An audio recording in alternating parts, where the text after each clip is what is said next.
Bonjour et bienvenue sur TV Land, votre web télévision locale.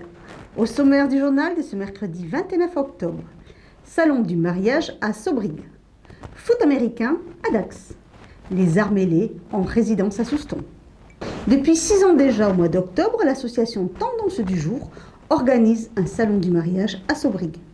Le moment idéal pour tout fiancé, marié ou non, de rencontrer des prestataires de mariage. Découvrons ensemble cet univers festif. Après 6 ans, le salon du mariage de Sobrig continue à grossir et accueille désormais une trentaine d'exposants. Alors vous allez trouver traiteurs, vous allez trouver bijoutiers, de Bayonne d'ailleurs. Après vous allez trouver des DJ, une calèche, dans location de calèche pour les mariés. Après des questions de décoration de salle, location de matériel de salle, bijoux, créatrice de bijoux, bon, bien sûr robes de mariée et costumes de mariée. Destiné aux futurs mariés de 2015, le salon reste gratuit et ouvert à tous, avec notamment des futurs mariés qui s'y prennent quelques années à l'avance. Et comme chaque année, on a beaucoup de 2016 qui viennent déjà préparer leur mariage pour savoir leur budget, ce qui est tout à fait normal parce qu'à l'heure actuelle, un mariage coûte cher. Donc ils étalent des fois sur 2 ans pour arriver à la date, le jour J en fait, et être satisfait de toute l'organisation qui est déjà faite. On voit tous les prestataires qu'il y a et ça nous donne des idées pour le mariage. C'est vrai que c'est vraiment intéressant. Et je conseille celui qui se marie dans les années à venir d'aller les voir. Ils ont de très bons services et de très bons renseignements. Le salon permet aux fiancés de rencontrer des prestataires et de découvrir les créations lors des 3 défilés organisés sur le week-end. Alors les robes sont bien sûr de l'atelier Chantal, c'est moi, désolée. Et ma fille, c'est les costards de Pauline pour les costumes. Et après, il y a aussi la participation d'une boutique avec qui je travaille, qui fait du prêt-à-porter, qui se trouve à Dax et qui s'appelle Eco. Donc ce soir, normalement, c'est le défilé complet. C'est-à-dire qu'il y a tous les mannequins qui ont bien voulu défiler pour moi et ma fille. Et pour clôturer le dernier défilé, un tirage au sort est organisé. C'est-à-dire à l'entrée de la salle, il y a une urne où les couples vont remplir un bulletin. Ce bulletin, à la fin du défilé, eh bien, on va énumérer le total des lots qui arrive pratiquement à 3 000 €. Et ce lot est gagné, grâce à cette urne, un couple de mariés de 2015. Alors ce tirage au sort, ce n'est pas nous qui le faisons, c'est le couple qui a gagné l'année dernière. Il y a 500 € de réduction sur la robe de mariée. Ce n'est pas rien. 100 € sur le costume du marié, qui n'est pas rien non plus. 300 € sur l'alliance, sur la paire d'alliance. C'est très intéressant aussi. Après, il y a la bouquet de la mariée offert. Ouais. Coiffure et 2 essais offerts. Vous l'aurez compris, le salon du mariage de Sobrig est le rendez-vous des futurs mariés. Le foot américain se pratique moins en France que le rugby ou le football traditionnel.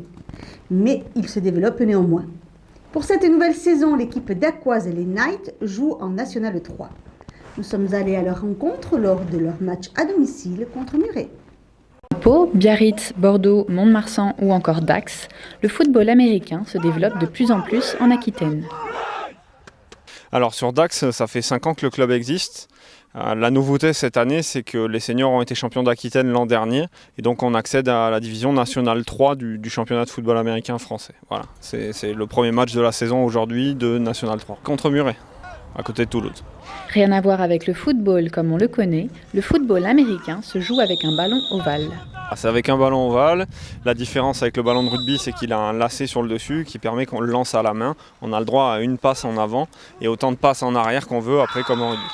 Il faut être 22 minimum sur la feuille de match. Voilà. On peut aller même jusqu'à 50 joueurs. L'idée, c'est que le jeu se joue à 11 en attaque et 11 en défense. Donc dans tous les cas, il faut être 22.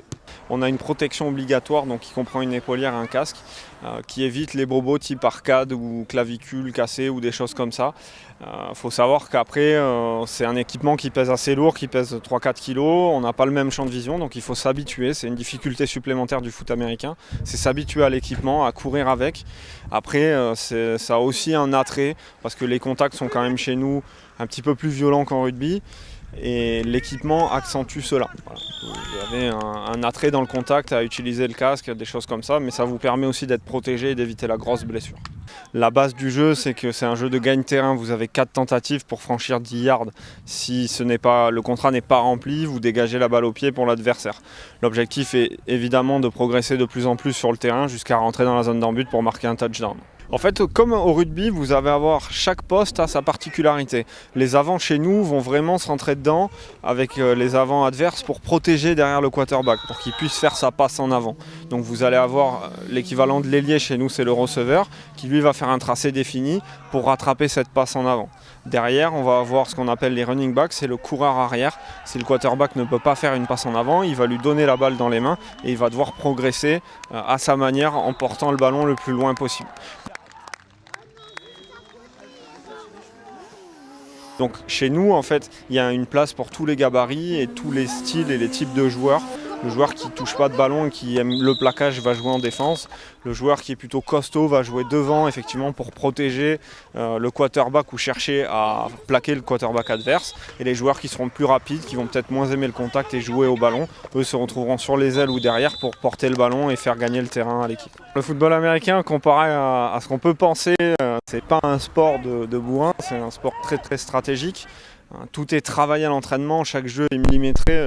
Le sport anglo-saxon laisse peu de place à l'improvisation, donc chaque jeu est préparé à l'entraînement. On se focalise aussi sur les jeux de l'équipe adverse et on va faire un échange de vidéos à la fin du match pour préparer la prochaine rencontre. Donc il y a une grosse stratégie au football américain.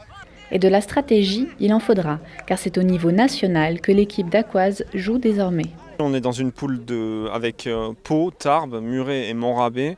L'objectif sur cette saison, on a 8 matchs. L'objectif, ça va être de se maintenir. Voilà. Il y a un match aller-retour par équipe. Donc l'objectif, c'est de gagner au moins 3 matchs dans la saison pour nous assurer le maintien en National 3. Le pas était grand à sauter parce qu'il y a vraiment une différence de niveau entre région et nationale. Et on ne demande pas le même effectif d'équipe. Et voilà, aujourd'hui, Dax a fait le pari parce qu'on a le soutien de l'Omnisport, de la JAD. On a ces choses-là qui nous permettent aujourd'hui de jouer un niveau de National 3, à nous de nous maintenir. Après un début de match difficile, les Knights ont su montrer leur ténacité face à l'équipe de Muret, plus expérimentée, qui gagne 52-14. En travaillant collectivement, l'équipe d'Aquoise pense bien créer la surprise lors des prochains matchs et assurer leur maintien dans cette nouvelle catégorie. La commune de Souston offre la possibilité aux artistes de créer leur spectacle lors de résidences. Durant 10 jours, la compagnie des Arts Mêlés a préparé un nouveau spectacle et ont dévoilé les prémices hier soir à la salle Rojanin. Regardez. Après Garoussel, la compagnie des Arts Mêlés se lance dans un nouveau projet intitulé Colorama. Alors, l'origine du projet Colorama, c'est une envie de créer sur un thème qui soit compréhensible par tout public. Pour faire quelque chose de plus simple que ce que j'avais fait la première fois avec Garoussel, pour montrer aux gens, donner les clés de la danse contemporaine. À l'origine, c'est un livre sur la luminothérapie, c'est la thérapie par la lumière. Il y a aussi les chakras au niveau du yoga où par exemple on a le chakra rouge en bas, le chakra jaune, et si on ouvre tout ça, on est toute harmonie de couleurs, des choses comme ça. En travaillant chorégraphie, mise en scène d'objets, musique et lumière, chaque scène évoque une couleur. Moi je prends au pif le vert, par exemple, qu'on a travaillé. Le vert, nous on était partis sur l'idée d'une souris verte.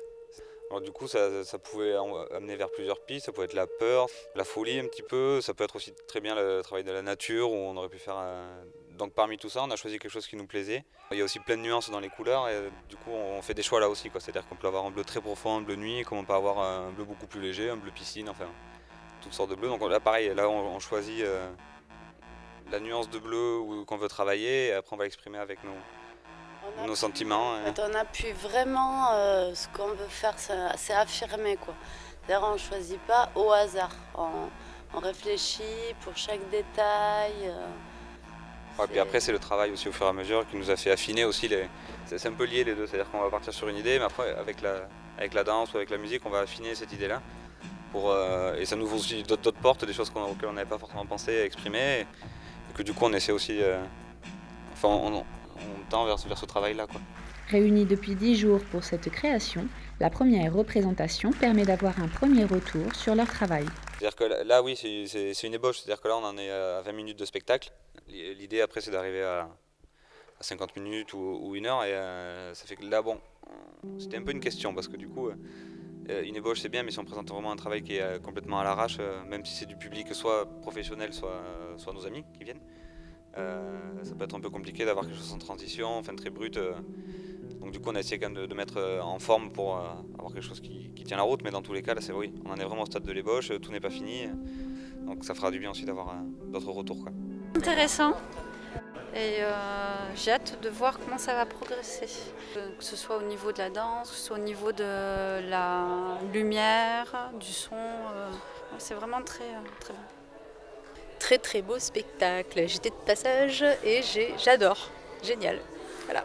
Ah, c'est plus que bien, c'est très prometteur même. Ouais, très prometteur. En attendant la suite impatiemment, oui. On a espéré que...